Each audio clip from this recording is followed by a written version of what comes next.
सुबह से जंगल में बारिश लगी हुई थी। बारिश के ऐसे मौसम में कौवा और कौवी कुछ मुफ्त का खाने का सोच रहे थे। कालू जी, बारिश के मौसम में मेरा तो कोई स्वादिष्ट भोजन खाने को मन कर रहा है। गोरी, मेरा तो आलू मटर वाले चावल खाने को दिल कर रहा है। मगर घर में है क्या? ना आलू, ना मटर और ना ही चावल। गोरी, हम दूसरे पक्षियों के घरों से सारी चीजें मांग लाते हैं और शाम को आलू मटर वाले चावल बनाकर खाएंगे। कहाँ है मेरा छाता? मैं पहले चिड़िया के घर से चावल मांग कर लाती हूँ। गोरी कौवी अपना छाता लेकर चिड़िया के घर जाती है। गोरी, इतनी तेज बारिश में तुम क्या लेने आई हो? चिड़िया बहन, मेरे घर में सब कुछ है, आलू भी, मटर भी और मसाले भी, मगर चावल नहीं है। मुझे थोड़े से चावल दे दो, मैं शाम को आलू मटर वाले चावल बनाऊंगी। तुम्हारे घर भी भेजूंगी मैं चावल। आलू मटर वाले चावल मैं भी खाऊंगी। गोरी बहन, अगर बाकी की चीजें हैं तो तुम चावल मुझसे ले जाओ और एक प्लेट मुझे भी दे जाना, गुड़िया खा लेगी। गोरी कौवी खुशी खुशी चिड़िया के घर से चावल लेकर चली जाती है। मैं ले आई हूँ चावल। कालू, अब तुम जल्दी जल्दी से तोते के घर से आलू ले आओ और फिर बाद में मटर भी किसी से मांग कर ले आएंगे। वो मोटी चोंच वाला है तो बहुत कंजूस, मगर मैं किसी तरह से उससे आलू ले ही आऊंगा। कालू कौवा तोते के घर की तरफ जाता है। तोते तोते, तेरी भाभी गोरी आलू मटर वाले चावल बना रही है। देखा तो घर में आलू नहीं थे, क्या तुम्हारे पास आलू हैं? हाँ, मेरे पास आलू तो है, मगर मैंने वो आलू अपने लिए रखे हुए हैं। मेरा आज फ्रेंच फ्राइज बनाने का इरादा है। मैं दे जाऊंगा, मैं एक प्लेट चावल की तुम्हें भी दे जाऊंगा, तुम मुझे आलू दे दो। अच्छा, तो फिर ठीक है, ये आलू तुम ले जाओ और याद रखना थोड़े चावल मुझे देना भूल न जाना। ऐसे कालू कौवा तोते से आलू मांग कर ले जाता है। फिर गोरी कौवी बुलबुल के घर से मसाले मांग लाती है और कालू कौवा कबूतर के खेत से मटर लेने जाता है। कालू, ऐसी बारिश में तुम यहाँ क्या लेने आए हो? कबूतर कबूतर यार, मेरी पत्नी आलू मटर वाले चावल बना रही है, घर में मटर नहीं है। अगर तुम मुझे थोड़े से मटर दे दो तो मैं तुम्हें भी एक प्लेट चावल दे जाऊंगा, मगर मुझे भूल न जाना, मेरा भी आज आलू मटर वाले चावल खाने को बहुत दिल कर रहा है। ऐसे सारे जंगल से चीजें मांग मांग कर गोरी और कालू कौवा आलू मटर वाले चावल बनाना शुरू करते हैं। कालू, देखा, घर में एक चीज भी नहीं थी, मगर हमने सारी चीजें दूसरे पक्षियों से मांग कर जमा कर ली। और सब एक प्लेट चावल के लालच में आ गए। ठेंगा ठेंगा मिलेगा उन्हें, चावल खाएंगे मैं और मेरी गोरी पत्नी। फिर गोरी और कालू कौवा हंसने लगते हैं। मम्मा, जाएं पूछ कर आए, क्या अभी तक चावल नहीं बने गोरी आंटी के? बेटी, बाहर बारिश हो रही है। मम्मा, जाएं, ऐसा ना हो कि गोरी आंटी अकेली ही चावल खा ले। फिर चिड़िया अपना छाता लेकर गोरी के घर जाती है। गोरी बहन, बन गए चावल क्या? चिड़िया, तुम यहाँ क्यों आई हो? जब चावल बनेंगे तो मैं तुम्हारे घर में ही दे आऊंगी। नहीं, मैं यहाँ बैठकर ही इंतजार कर लेती हूँ। थोड़ी देर बाद तोता भी वहाँ आ जाता है। चिड़िया, तुम गोरी के घर क्या लेने आई हो? गोरी मुझसे चावल मांग कर लाई थी और मैं आलू मटर वाले चावल लेने आई हूँ। और मुझसे आलू लाया था कालू कौवा, मुझे भी एक प्लेट चावल दो।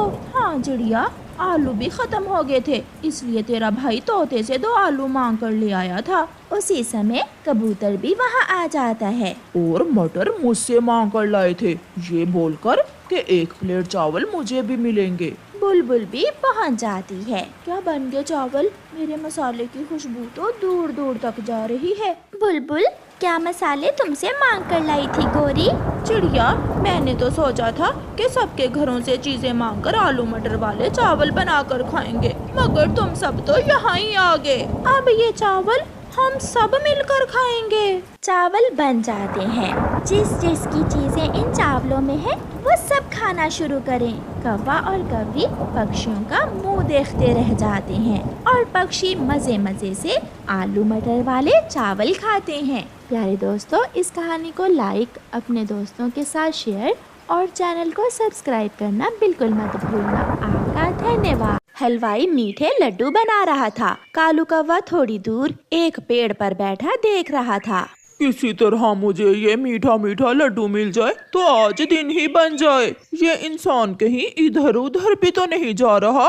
कौवा ऐसे सोच ही रहा था कि हलवाई इंसान शक्कर लेने दुकान के अंदर जाता है। कालू कौवा मौका देखकर जल्दी से उड़ता है और हलवाई इंसान का एक लड्डू चुराकर भाग जाता है। कौवे की एक आदत बहुत बुरी थी। उसे जब भी कोई चीज खाने को मिल जाती वो खाने की चीज लेकर दूसरे पक्षियों के सामने बैठकर खाता और दूसरों का दिल ललचाता था। ऐसे ही कालू कौवा वो लड्डू लेकर जंगल में चिड़िया के घर के पास जाकर बैठ जाता है और लड्डू खाने लगता है।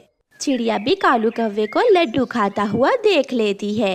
ये कौवा तो बहुत स्वादिष्ट चीज खा रहा है, जाकर मांगती हूँ अगर थोड़ी मुझे भी मिल जाए तो। ये सोचकर चिड़िया कालू कौवे के पास आती है। कौवे कौवे मुझे भी दे दो, ये तुम क्या खा रहे हो? ना जी ना चिड़िया, ये लड्डू बहुत छोटा है, इससे तो मेरा ही पेट भरेगा। जाओ तुम भी ले लो। मगर कहाँ से? ये लड्डू मुझे कहाँ से मिलेगा? पहाड़ों की दूसरी तरफ बूढ़ी चील बांट रही है ये लड्डू। ये सुनकर चिड़िया बहुत खुश होती है और वो जल्दी से पहाड़ों की तरफ चल देती है।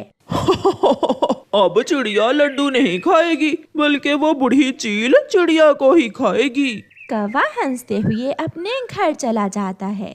चिड़िया पहाड़ों पर पहुंच जाती है। तोते तोते, यहाँ बूढ़ी चील कहाँ रहती है? वो सामने वाली गुफा में रहती है वो बूढ़ी चील। चिड़िया गुफा के पास जाती है। चील चील, मैं भी आई हूँ, मुझे भी लड्डू दो। जो लड्डू तुमने कौवे को दिया मुझे भी दो।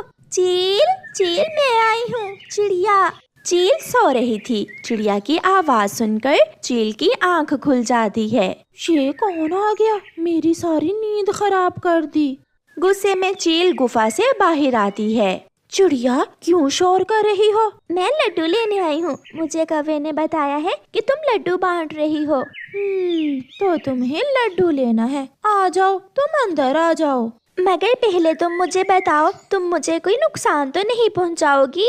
अगर मैंने कौवे को नुकसान नहीं पहुँचाया तो तुम्हें कैसे नुकसान पहुँचाऊंगी? आ जाओ चिड़िया, अंदर आ जाओ।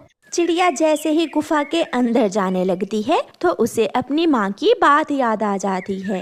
बेटी, अगर कोई खाने की चीज का लालच देकर अपने घर बुलाए तो कभी मत जाना। चील दी बात सुने, आप मुझे यहाँ बाहर ही लड्डू ला दें। मैं गुफा में आपके साथ नहीं जाऊंगी। लड्डू तो मेरे पंख में ही है, पास आओ। वो चील जैसे ही चिड़िया की तरफ बढ़ती है, चिड़िया फुर्र से उड़ जाती है। गंदी चील, दुष्ट चील, मैं आई लड्डू खाने और तू चली मुझे ही खाने। अब खाऊंगी मैं मजा उस कालू कौवे के बच्चे को। चिड़िया उड़ती हुई जा रही थी कि उसे रास्ते से एक मीठा आम मिल जाता है। चिड़िया भी वो आम लेकर कालू कौवे के घर के पास जाती है। चिड़िया को बैठा हुआ देखकर कालू कौवा भी वहाँ आ जाता है। चिड़िया, क्या लड्डू नहीं दिए तुम्हें चील ने? कौवे, मुझे चील ने 2 लड्डू दिए थे, मैंने वहीं बैठकर खा लिए। बहुत स्वादिष्ट थे वो लड्डू। और चिड़िया, ये मीठा मीठा आम तुमने कहाँ से लिया है? ये आम तो मुझे किसान ने दिया है। मैं उड़ती उड़ती किसान के खेत में चली गई थी। क्या किसान मुझे भी आम देगा? हाँ, तुम किसान के पास जाना और जाकर कहना, किसान तू बहुत गंदा है, तेरी पत्नी चुड़ैल है, लाओ अब मुझे पका हुआ आम दे दो। अच्छा, फिर तो मैं अभी जाता हूँ। ना कालू, कल जाना, कल सुबह सवेरे। अब तो किसान घर चला गया होगा। फिर दूसरे दिन कालू कौवा सुबह सवेरे ही किसान के खेत की तरफ चल देता है। चिड़िया भी कौवे के पीछे पीछे छुप छुप कर चलती है। किसान खेत में काम कर रहा था। चिड़िया पेड़ के पीछे छुप जाती है। अब आएगा मजा कौवे को, बहुत मार पड़ने वाली है कौवे को, कौवा जरूर पीटेगा। किसान काम से थका हुआ था जब कौवा किसान के पास जाता है और कहता है, गंदे इंसान, गंदे किसान, तेरी पत्नी भी चुड़ैल है। लाओ अब दो मुझे पका हुआ आम। ये सुनकर तो किसान गुस्से से भर जाता है। ये दुष्ट कौवा तो बहुत बुरा है। हाँ हाँ, तुझे पका हुआ आम लेना है? हाँ हाँ, जो तुमने चिड़िया को दिया था। जल्दी दो जल्दी, मेरे पास टाइम नहीं है। कौवे जाओ, वो सामने छोटे कमरे में है मीठा आम, जाकर खा लो। कौवा जल्दी से उड़ता है और छोटे से कमरे में जाता है। किसान दरवाजा बंद कर देता है और एक छड़ी लेकर कमरे में जाता है। बाहर तो आवाज ही सुनाई दे रही थी, बचाओ बचाओ, हाय मर गया। चिड़िया, तूने मुझे मरवा दिया। किसान जी, हुआ क्या है? यही तो चिड़िया ने बोला था। उसे मिला पका हुआ आम और मुझे मिला डंडा। बचाओ। फिर कौवा खिड़की के रास्ते जान बचाकर भागता है और दूर जंगल में जाकर रुकता है। ये सब देखकर चिड़िया तो हंसे ही जा रही थी। ऐसे चिड़िया कालू कौवे से अपना बदला लेती है। प्यारे दोस्तों, इस कहानी को लाइक, अपने दोस्तों के साथ शेयर और चैनल को सब्सक्राइब करना बिल्कुल मत भूलना। आपका धन्यवाद।